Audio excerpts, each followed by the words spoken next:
नमस्कार दोस्तों, आज हम आए हैं सूर्यपुत्र स्टड फार्म पे, जहाँ पे डॉक्टर गुरविंदर जी आए हुए हैं शाहजहाँ का डीएनए टेस्ट करने के लिए।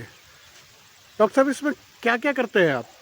नमस्कार साहब, आपके सभी दर्शकों को। नमस्कार सर। कैसे हैं आप? बहुत आशा बढ़िया करता सर, हूँ बहुत आप बढ़िया। सब कुशल मंगल होंगे जी जी। और आशा करता हूँ आपके घोड़े भी कुशल मंगल होंगे, हाँ जी, हाँ जी, सब स्वस्थ बढ़िया, होंगे। सब एकदम मस्त। आपके चैनल के माध्यम से जितने भी आपसे जुड़े हुए भाई हैं, उन सबको मेरी तरफ से नमस्कार। जी और आज हम रवि जी के यहाँ आए हैं, उनके यहाँ पे। तो सबसे पहले तो मैं सबको नमस्कार करूँगा जी जी जी। और सभी घोड़े वाले लोग जो घोड़ा रख रहे हैं उनको मेरी तरफ से बहुत बहुत आभार कि भाई आज के समय में इतना मॉडर्न ज़माने में लोग अपना समय घोड़े को दे रहे हैं, एक सूर्यपुत्र को दे रहे हैं। और आज इतना अच्छा मतलब संजोग कहिए कि सूर्यपुत्र जो है, और हम सूर्यपुत्र स्टेबल में ही हैं। स्टेबल में ही है। और रवि जी हमारे साथ खड़े हैं जो काफ़ी समय से और काफ़ी अच्छा योगदान है और अपनी अपनी सोच को काफ़ी अच्छा ब्रीडिंग के हिसाब से बना रहे हैं। तो आज हम इस घोड़े का डीएनए टेस्टिंग सैंपल लेंगे, जिसमें हम इसको आज माइक्रोचिप करेंगे, इसका पासपोर्ट लेंगे, इसका हेयर सैंपल्स लेंगे।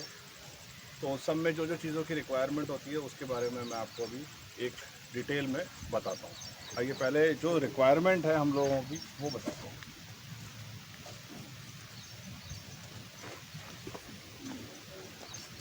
जब भी हम घोड़े का डीएनए करते हैं तो घोड़े की जो डीएनए की उम्र है वह 1 साल है।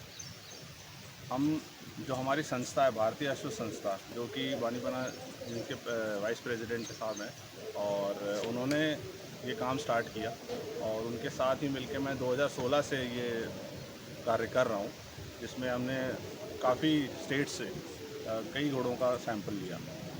जो हम जब डीएनए सैंपल लेने जाते हैं तो पहले इस तरह का फॉर्म हम भरते हैं। इस फॉर्म में आपको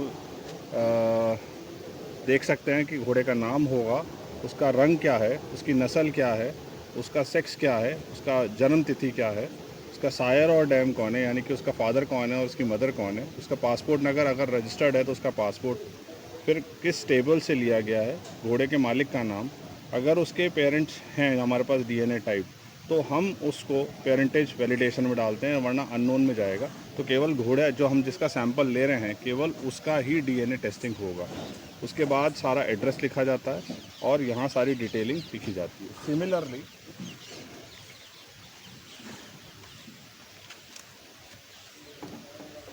हमारे पास इस तरह से पासपोर्ट बन के आता है घोड़े का।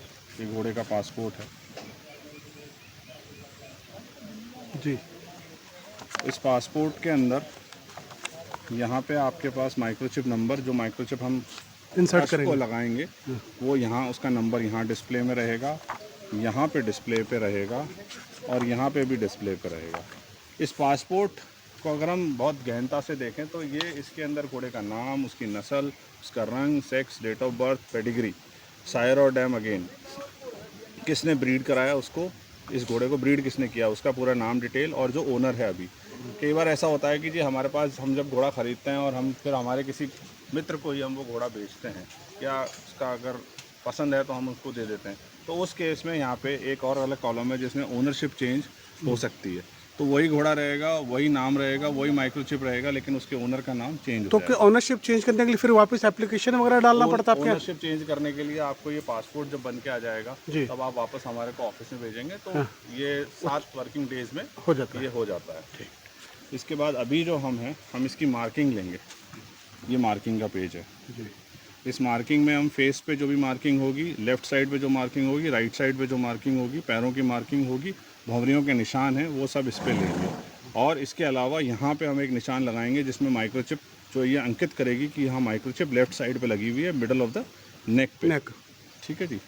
यहाँ उसके बाद एक कॉलम है जिस पेज में आप देख सकते हैं कि इस पे सारे फोटोग्राफ्स आते हैं, घोड़े का फ्रंट का, फ्रंट और साइड। पीछे का, दाएं साइड का और बाएं साइड का एक एक फ़ोटो लिया जाएगा।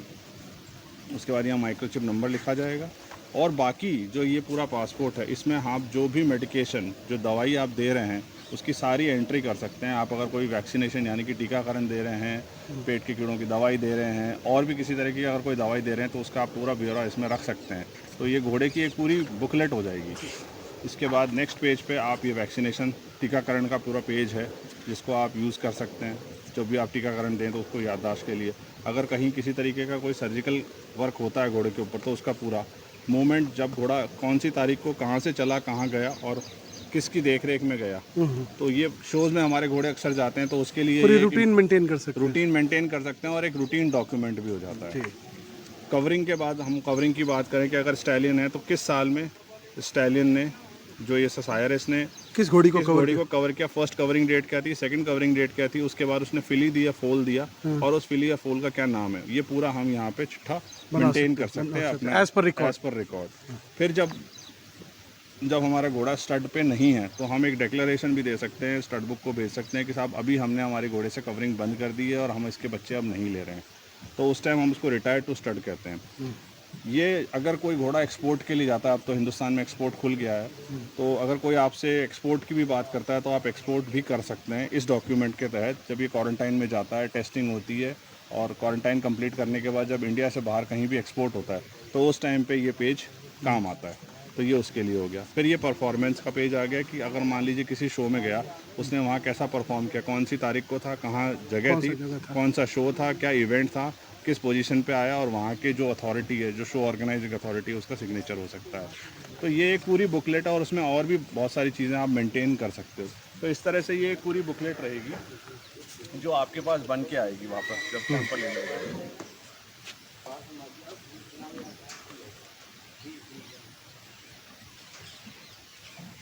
हमारे पास दो तरह के लिफाफे हैं जो हम जिसमें सैंपल लेते हैं। एक सैंपल वो है ईयरलिंग, जब कोई भी बछा या बछेरी जो 2 साल से नीचे होते हैं उनको हम ईयरलिंग पे कैटेगरी में रखते हैं। 12 महीने से लेकर 2 साल की कैटेगरी के सैंपल इसमें जाते हैं जी।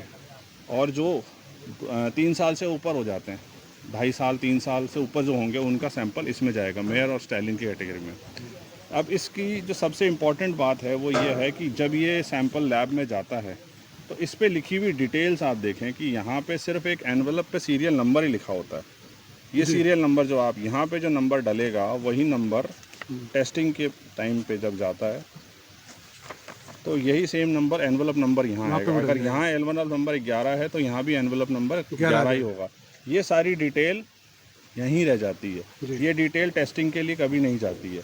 तो कई लोगों के मन में जब ऐसा विचार आता है कि साहब कोई किसी से भी टेस्टिंग करा सकता है, टेस्टिंग तभी हो सकती है जो टेस्ट कर रहा है उसको भी ये नहीं पता कि वो किसका टेस्ट कर रहा है। वो सिर्फ एक रिपोर्ट बनाता है, टेस्ट करता है और उसके बाद उसकी मैचिंग जो है वो वापस पुनः जब इसका टेस्ट रिजल्ट आ जाता है लैब में तब वो उससे मैच करके देखते हैं उसके पेरेंट्स से।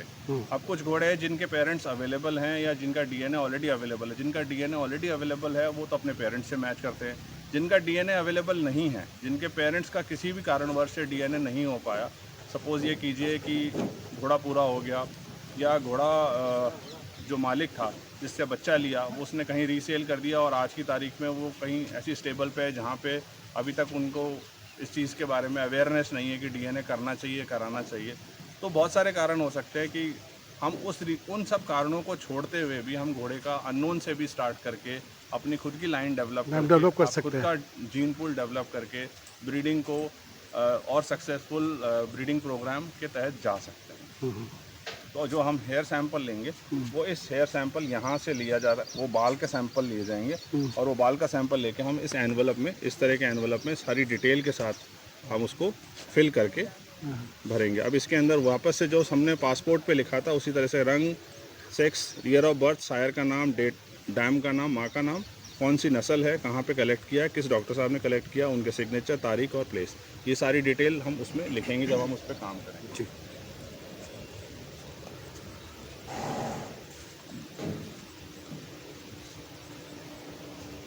इस तरह की माइक्रोचिप हम यूज़ करते हैं। ये कहाँ से आती है सर माइक्रोचिप? ये सब इंपोर्टेड माइक्रोचिप्स हैं साहब, ये बाहर से आती हैं, विदेश से इंपोर्ट की जाती हैं। हर घोड़े का एक यूनिक आइडेंटिफिकेशन नंबर है इसमें, ठीक है।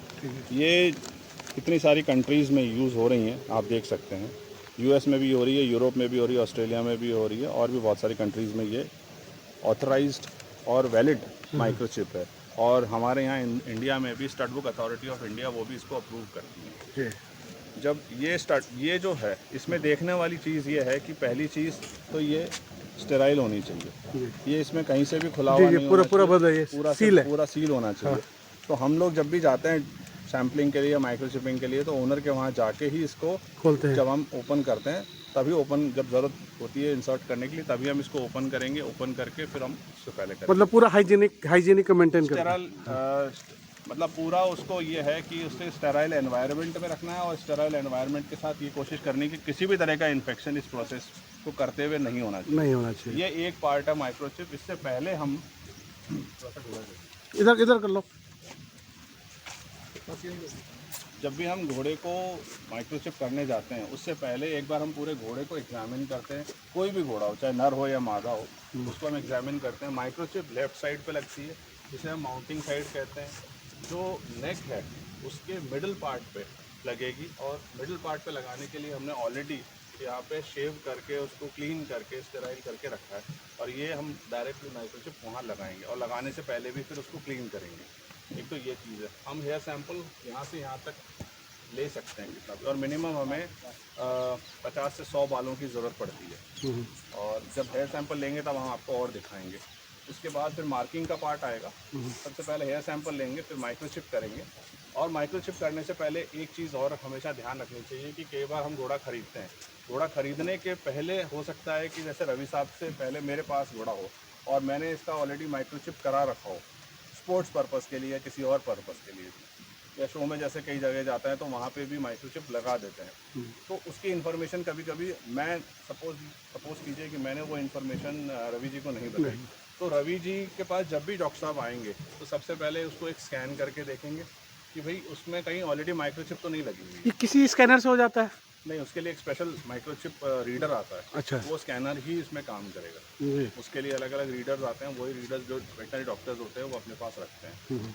उसके आप चेक कर लीजिए, अगर आपको लगता है कि उसमें कहीं पे भी वो नहीं दिखा रहा है तभी आप उसको माइक्रोचिप लगाएं। अगर आपके पास जो घोड़ा है उसको ऑलरेडी माइक्रोचिप लगी हुई है तो वही सेम माइक्रोचिप नंबर लेके आप उस पासपोर्ट को आगे कैरी ऑन कर सकते हैं। कैरी कर सकते हैं। वो वैलिड है, उसमें कोई दिक्कत नहीं जी। है।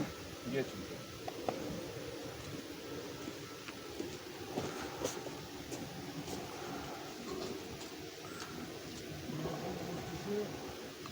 अब हेयर सैंपल्स लेंगे।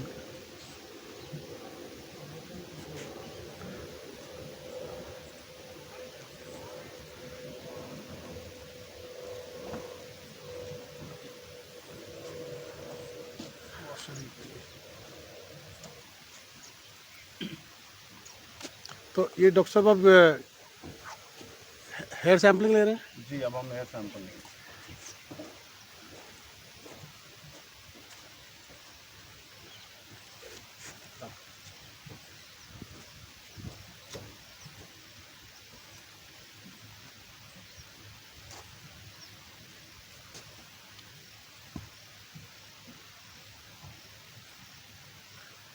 तो डॉक्टर साहब ह्यूमन में भी डीएनए टेस्ट ऐसे ही होता है?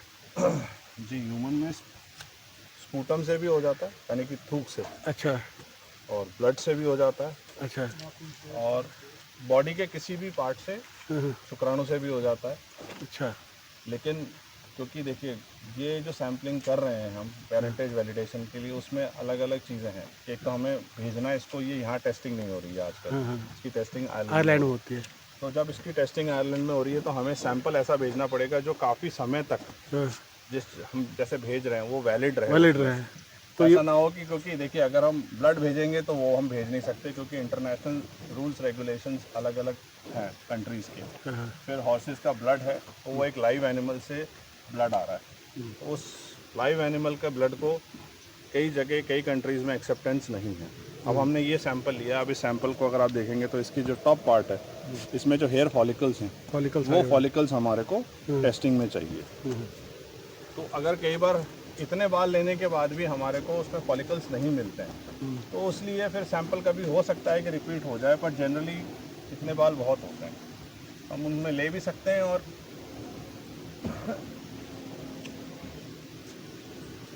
जनरली हम इतने बाल सफिशेंट होते हैं जो हम लेके भेज देंगे।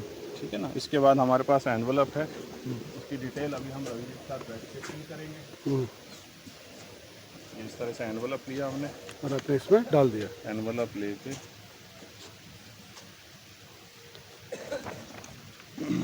स्टड बुक का एक और नियम है, वो ये कहते हैं कि जब हम आपके पास सैंपल, हमारे पास जब भी सैंपल आए तो सैंपल सील होना चाहिए। सैंपल कभी भी एनवलप से खुला हुआ नहीं होना चाहिए। एक तो कोई भी बाल बाहर नहीं होना चाहिए और इस पर सील होना चाहिए। इसलिए तो ये आप करके ये आप यहीं सील कर देंगे इसको? हम इसको यहीं सील करेंगे और ऑफिस में एक और सील लगेगी इसके ऊपर।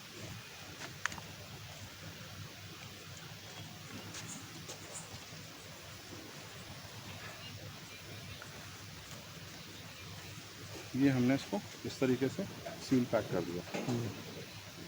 ऑफिस में एक और सील लगेगी जो यहाँ से इसको पूरा पैक करेगी और उस पर जो भी डिस्पैचिंग पर्सन होगा उसका यहाँ सिग्नेचर होगा इस पेपर पे। यहाँ पे ये सील लग के ये बन जाएगा इसको।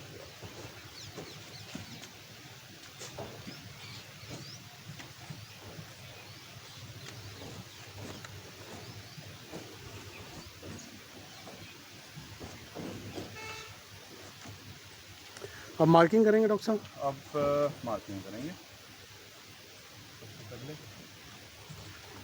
हमारे पास ये पासपोर्ट है।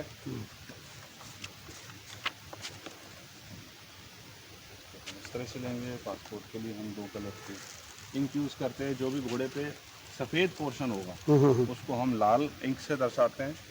जितनी भी भंवरियाँ होगी वो हम काले रंग से दर्शाते हैं। तो हम फेस से शुरू करेंगे। जी जी लेफ्ट साइड जाएंगे, फिर पीछे जाएंगे जी। और फिर राइट साइड। डॉक्टर साहब थोड़ा मार्किंग के बारे में भी बताइएगा डॉक्टर दर्शकों।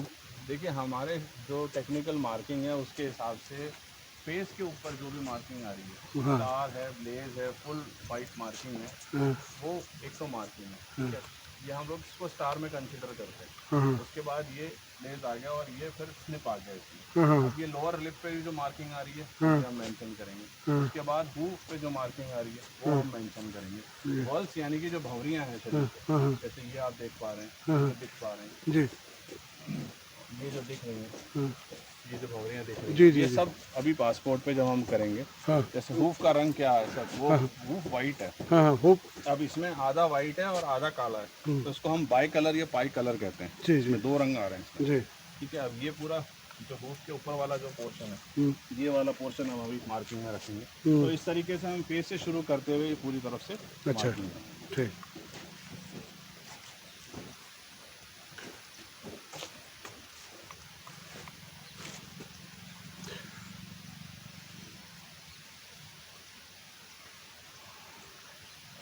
दोस्तों ये शाहजहाँ स्टालियन शाहजहाँ है, यंग स्टालियन है जिसका फादर पार्थ है और आज इसका डीएनए के लिए सैंपल्स जा रहे हैं और डॉक्टर साहब बताते हैं अभी इसकी पूरी मार्किंग वगैरह का डिटेलिंग कर रहे हैं और ये 3 महीने बाद इसका पासपोर्ट आ जाएगा कंफर्म हो करके इसका।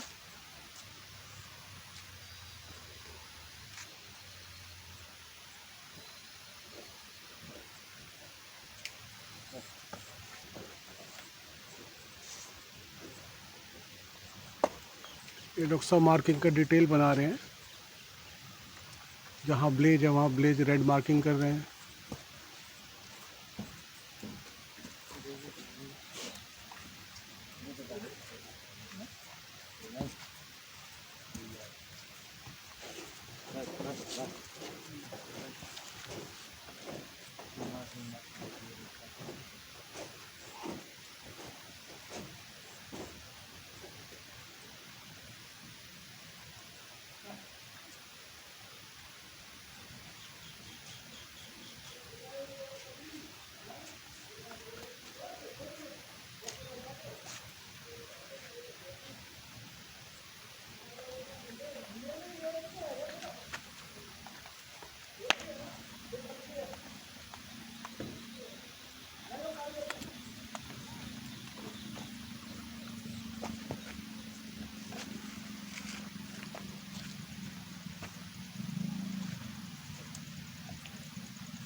इसका नाम तो क्यों लेके कहीं चला गया। अब डॉक्टर साहब चिप डालने की तैयारी कर रहे हैं।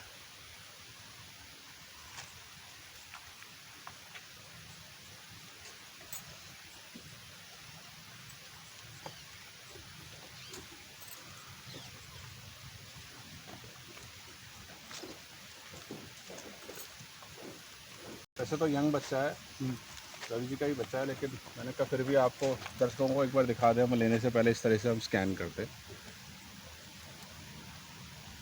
और ज़रूरी नहीं है कि यहीं स्कैन करें, कई बार नीचे भी स्कैन करके देख लेनी चाहिए, क्योंकि कभी कभी ये जो माइक्रोचिप है ये ट्रैवल कर जाती है। पुराने घोड़े जो हैं अच्छा अच्छा। उसके अंदर कुछ ऐसे केसेस मिले हैं जिनके अंदर इस तरीके से, अभी देखिए हमारे जो इंस्ट्रूमेंट है वो बता रहा है नो टैग फाउंड। ठीक है। जब हम इसी को रीड करेंगे, ये हमारी जो माइक्रोचिप लगानी है, हम्म, इसका जो नंबर है 910, ये इस पे आ जाएगा। 910 इस पे आ जाएगा, हाँ जी, रीडर पे आ जाएगा। बिल्कुल सही है। तो ये लगा के हम दोबारा चेक करेंगे, लगाने से पहले चेक कर लिया हमने, हाँ हाँ, अब लगाने से बात करेंगे बाद हम। चेक करेंगे।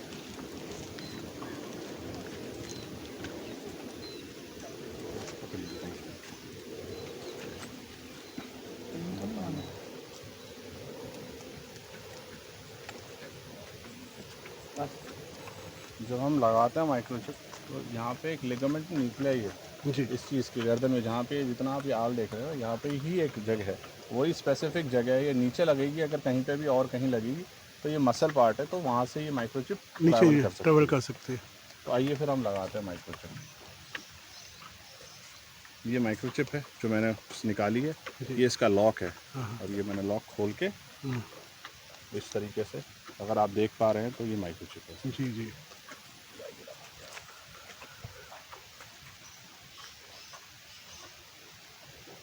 बस बस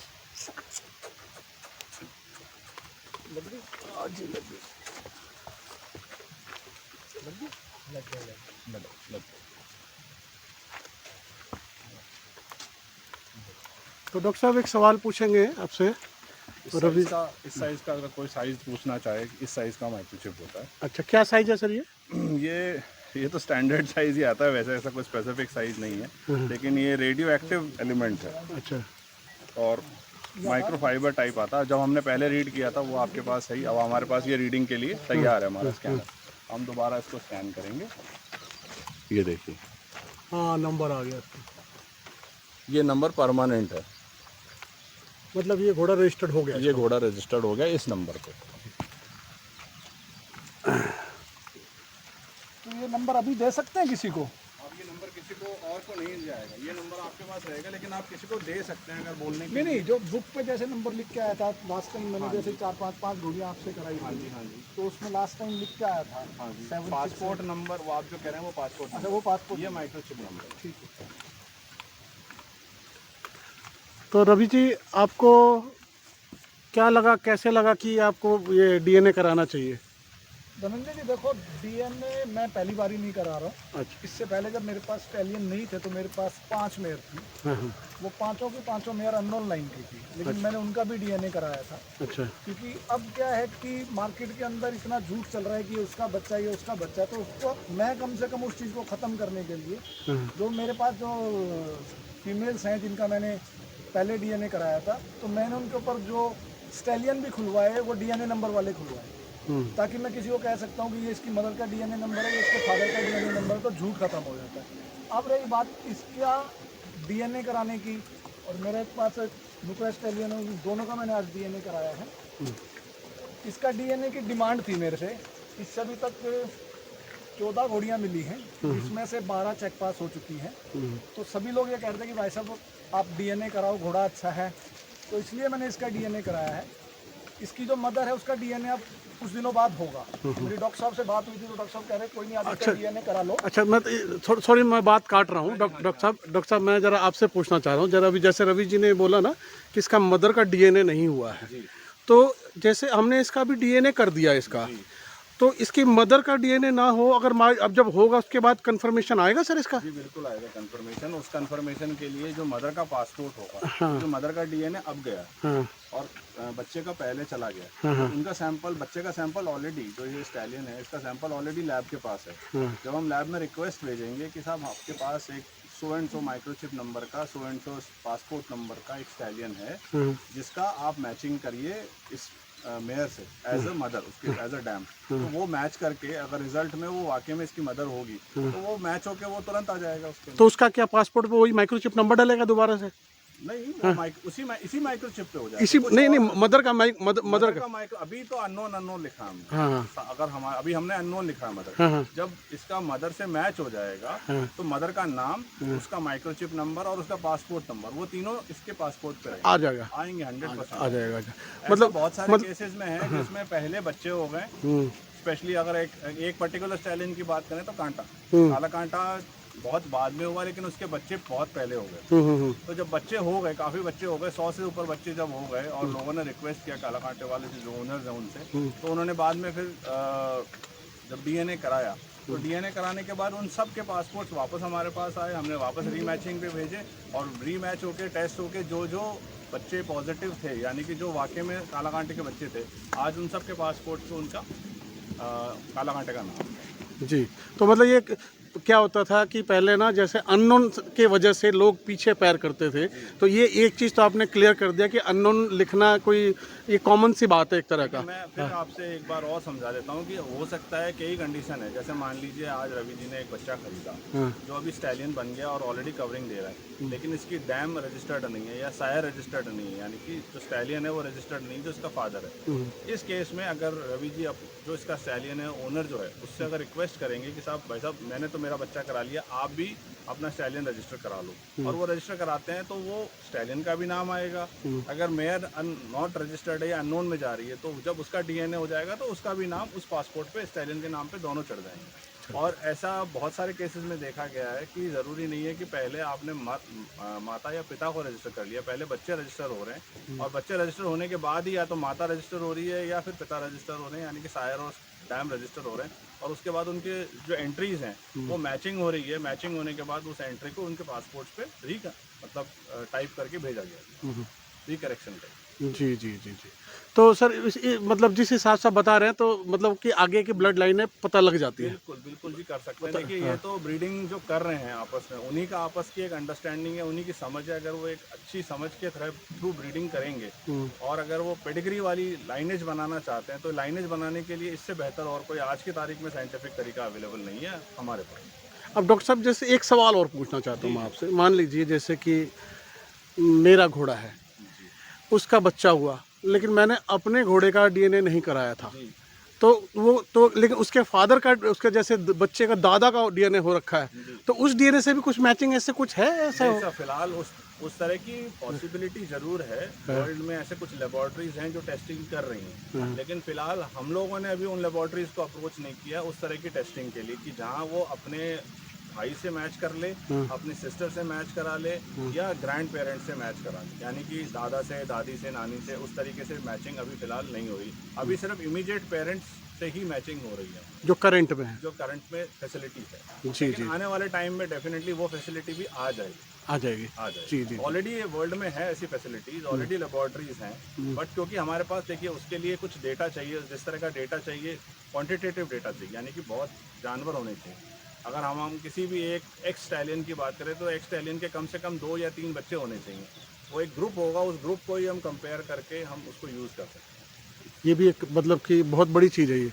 हाँ, वो साइंटिफिक चीज़ है, उसमें समय भी लगता है और ये देखिए प्रोसेस है। इसमें मैं आपको बताना चाहूँगा आपके चैनल के माध्यम के थ्रू कि जो सैंपल हम कलेक्ट करते हैं वो इमीडिएटली आपके पास, जिस दिन मैं रवि जी के यहाँ से गया उसी दिन मैंने पुणे नहीं भेज देना। मैं यहाँ से अभी ट्रिप पे हूँ, अभी मैं सप्ताह भर के ट्रिप पे हूँ, वो सप्ताह भर का ट्रिप करूँगा, उसके बाद ढूंढलोद में हमारा ऑफिस है, ये सारे पासपोर्ट्स वहाँ जाएंगे, इनके ऊपर पिक्चर्स पेस्ट होंगी, पेस्ट होने के बाद ये स्कैन होंगे, स्कैन होने के बाद इनका बंडल बना के, इनको कुरियर बना के पुणे भेजा जाएगा। पुणे से ये डिस्पैच होंगे, इन सब की एंट्रीज ली जाएंगी, वहाँ पे स्कैनिंग होगी उनके ऑफिस में, और फिर उसके बाद वो डिस्पैच होंगे आयरलैंड के लिए। और आयरलैंड में ये इमीडिएट बेसिस के ऊपर एक्सेप्ट नहीं होता, क्योंकि इसमें भी हेयर फॉलिकल साथ जा रहा है, हेयर जा रहा है, तो उनका क्वारंटाइन का जो सिस्टम है वो ये कहते हैं कि कोई भी लाइव अगर कुछ भी आ रहा है, चाहे वो हेयर फॉलिकल ही आ रहा हो या हेयर सैंपल भी आ रहा हो, तो उसको वो अपना क्वारंटाइन में रखते हैं for 20-25 days, depending on the clearance of the sample. उसके बाद वो लेबोरेटरी के पास जाता है, तो इसीलिए इतना लंबा समय लगने लगा, क्योंकि यहाँ से ट्रांसपोर्ट भी है,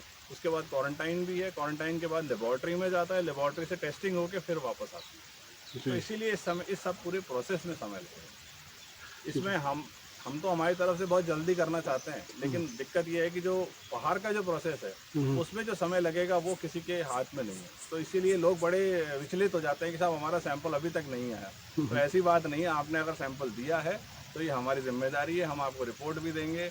आपको रिपोर्ट मतलब आपका पासपोर्ट भी आएगा और उसमें जो भी टेस्टिंग रिपोर्ट आएगी वो भी आपको भेजी जाएगी।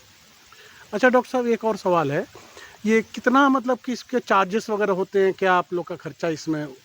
देखिए 9,440 रुपये जो है वो लेबॉर्ट्री टेस्टिंग की करंट रेट है, जो स्टड बुक पुणे को जाती है, उसमें 18% GST इंक्लूसिव है उस कॉस्ट के अंदर।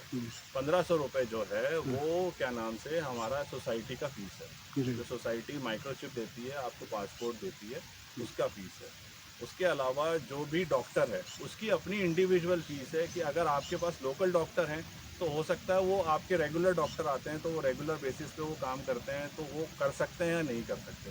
उसके लिए stud book authority of India ने एक पैनल बना रखा है, सर्टिफाइड वेट्स हैं जिन्होंने एग्ज़ाम देके उस पैनल में हैं और वही ऑथराइज्ड हैं उस चीज़ को उस तरह का पासपोर्ट बनाने के लिए। इंडिजिनस के लिए अलग है, थॉरोब्रेड इंडस्ट्री के लिए अलग है।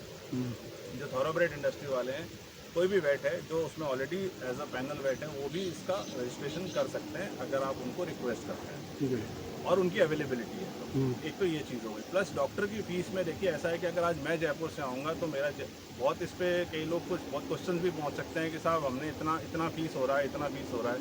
तो उस फीस के अंदर देखिए कुछ मेरी पर्टिकुलर प्रोफेशनल फीस है, बाकी कुछ जो है वो मेरा ट्रैवलिंग है, ट्रांसपोर्टेशन है, मेरा रुकना है, आना जाना, फ्यूल जो भी है वो सब क्यूमुलेटिवली मुझे पे करना है। तो इसलिए मैं उसको पर हॉर्स पे डिवाइड करके ही चलता हूँ। इसलिए मेरा आपके चैनल के थ्रू, आपके जितने भी जो व्यूअर्स हैं उनके थ्रू मैं आपको एक संदेश भी देना चाहता हूँ कि चाहे आप एक ही घोड़ा कराएं या एक दो ही घोड़ा कराएं, लेकिन जो आपने कहा है उसी दिन करा लें और उसी समय पे करा लें, जिससे कि बाकी जो घोड़े वाले जो इंतज़ार कर रहे हैं कि भाई हमारे यहाँ भी आ जाएं डॉक्टर साहब, पहुँच जाए टाइम पे, तो वो भी हम टाइम पे कर पाएँ।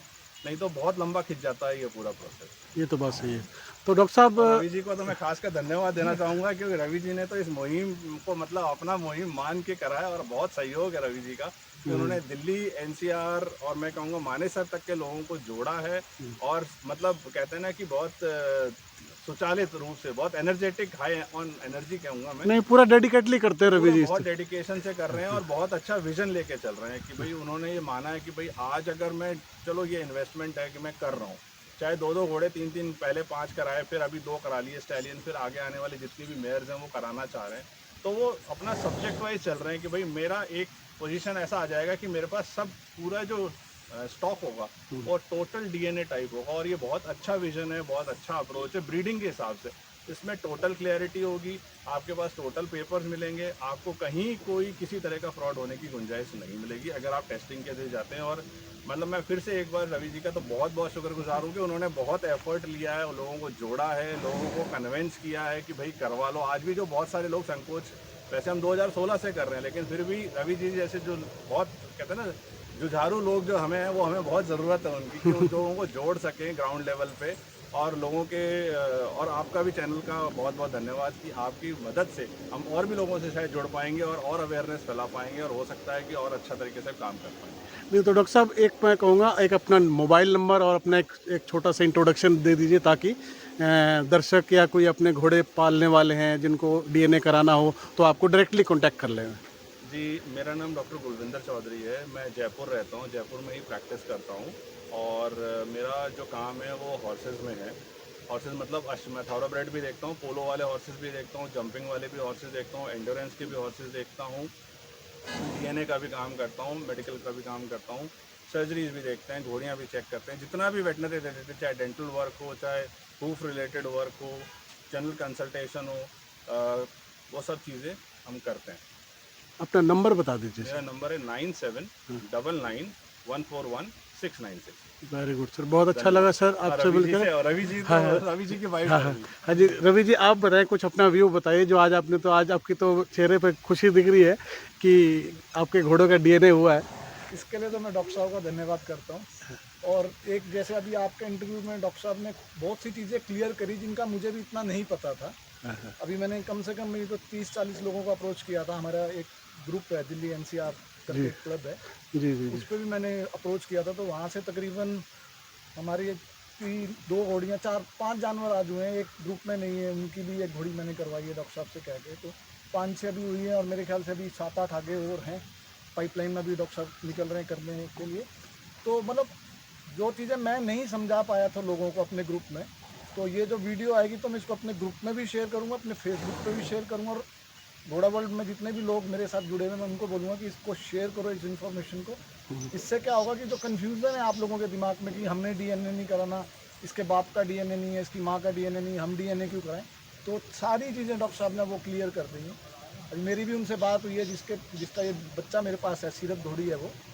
पहले वो गैरी भाई साहब के पास थी, फिर वो गैरी भाई साहब से बिक के अमृतसर चली गई थी, फिर वहाँ से बिक के वो गुरदास संधू हैं जी, अब उनके पास चली गई है। तो मैं डॉक्टर साहब से बोलूँगा कि थोड़ा वो भी उनको अप्रोच करेंगे, तो इस तरीके से क्या है कि एक नीट एंड क्लीन मतलब काम एक शुरू हो पॉजिटिव जाएगा। ब्लड लाइन बन जाएगी। हाँ, और एक नीट एंड क्लीन काम शुरू हो जाएगा। और जैसे अब नए बायर जो आ रहे हैं, मेरे जैसे जो नए बायर हैं या जो नए स्टड फार्म खोलना चाह रहे हैं, जो एक अच्छी इन्वेस्टमेंट के साथ करना चाह रहे हैं, तो उनको भी मैं यही बोलूँगा कि अगर आपके पास में कोई अच्छा जानवर आ गया है, कोई अच्छी घोड़ी आ गई है, अननोन है, कोई बात नहीं, आप उसका डीएनए कराओ, क्योंकि अब आगे जो डिमांड आ रही है वो पेरेंट्स का डीएनए मांग रहे हैं लोग। अब झूठ बिल्कुल ख़त्म होने वाला है मार्केट से, और जो नहीं कराना चाहते उनकी अपनी जो मर्जी है। पहले बोल देते थे मतलब कि ये फलाने का बच्चा है, अब उसका वो तो बच्चा है, अब मुंह से कुछ भी बना देते थे। कईयों ने बना के कई कुछ भुगत भी लिया।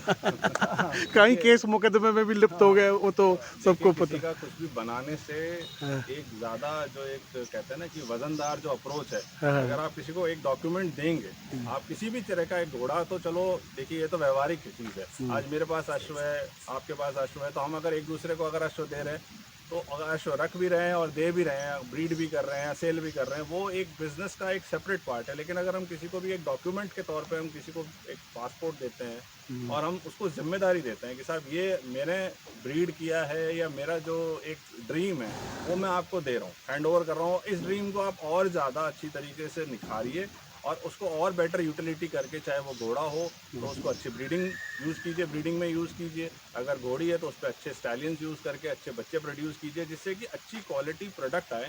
और जो भी नया आ रहा हो या जो पुराने लोग भी हैं वो भी इस चीज़ को समझें कि यार किसी भी चीज़ को हम कहीं पे भी एक ब्रीडिंग और जेनेटिक्स एक खेल है, उस खेल को एक अच्छी तरीके से मतलब विद द हेल्प, मतलब मैं ये कहता हूँ कि दोनों का कॉम्बिनेशन होना चाहिए, ब्रीडर का भी और डॉक्टर का भी।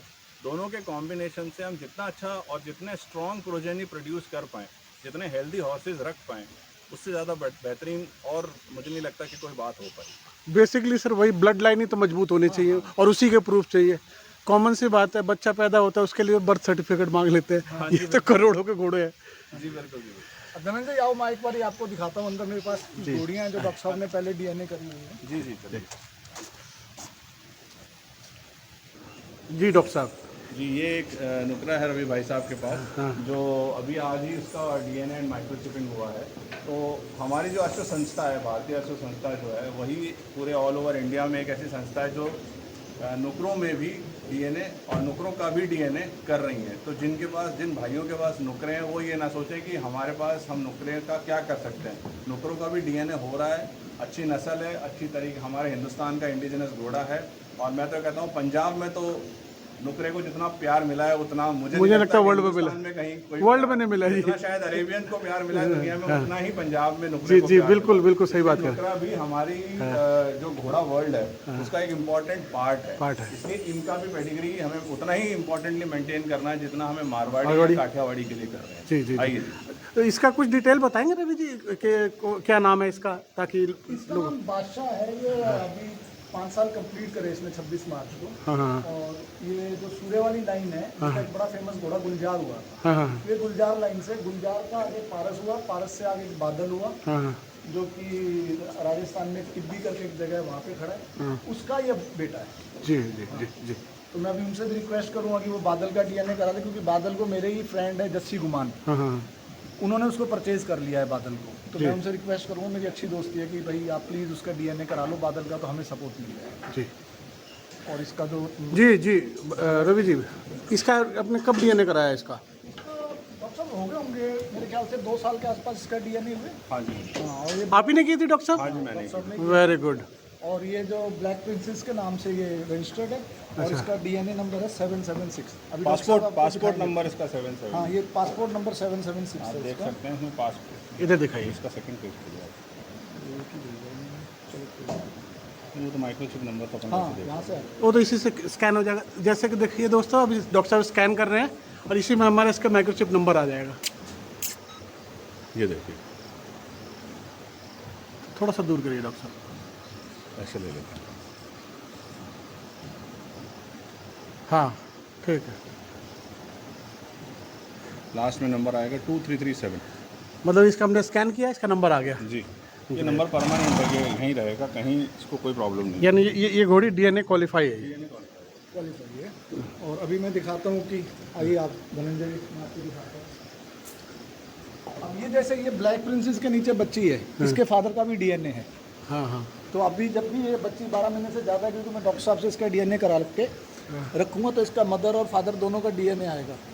और मैंने इसको अपनी ब्रीडिंग के लिए रखनी है, क्योंकि बहुत अच्छी बच्ची है, काले कांटे की पोती है ये जी।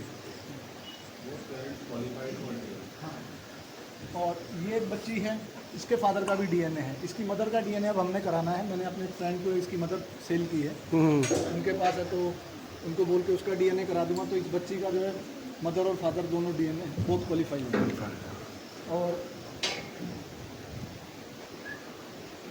ये हमारे पास घोड़ी है, इसके नीचे जो अभी 2 दिन की बच्ची है, ठीक है, ये अपने घोड़े की है, शाहजहाँ की बच्ची है। तो अब शाहजहाँ का डीएनए हो गया, नेक्स्ट टाइम इसकी मदर का करा दूंगा। जब 12 महीने की हो जाएगी तो फिर इस बच्ची का भी डीएनए करा दूंगा, ठीक है। और ये जो बच्चा है हमारा बजरंगी, ये बजरंगी हो गया जी, 25 महीने 2 दिन का, 3 दिन का।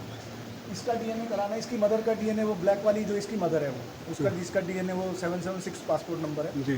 इसका फादर है लाल रतन। तो अब इसका जब डीएनए कराएंगे तो बोथ साइड क्वालिफाई होगा, हो जाएगी, इसका दोनों हाँ। का डीएनए। लाल रतन तो क्वालिफाइड है। हाँ, हाँ। तो इस तरीके से हम ब्रीडिंग कर रहे हैं। हमारे पास जैसे ये घोड़ी है, ये भी हमने अपने घोड़े से मिलवा रखी है। और ये जो अब है कि अब इसका भी नेक्स्ट टाइम इसका डीएनए। चलिए जी, बहुत अच्छा लगा। ठीक है सर, कैसे आप इसके बारे में कुछ मैसेज देंगे दर्शकों को सर? भाई मैं तो सबको यही कहना चाहता हूँ कि आपको घोड़ी का डीएनए कराना चाहिए, चाहे आप 2 लाख की घोड़ी लाए हैं, चाहे 20 लाख की लाए हैं। डीएनए होगा घोड़ी का, अननोन हो, कोई प्रॉब्लम नहीं है। कम से कम किसी को ये तो लगेगा कि भाई ये इसका माँ है, ये इसका बाप है, तो झूठ खत्म हो जाता है, कंफर्मेशन रहेगी। इन्फॉर्मेशन हो जाता है। तो इस तरीके से ठीक है सर, तो यहीं पे सर अब हम विराम लेते हैं। बहुत बहुत धन्यवाद आपका धनंजय जी, टाइम निकाला आपने हमारे साथ। बहुत बहुत धन्यवाद आपका भी सर। ठीक है sir, thank you very much. ठीक।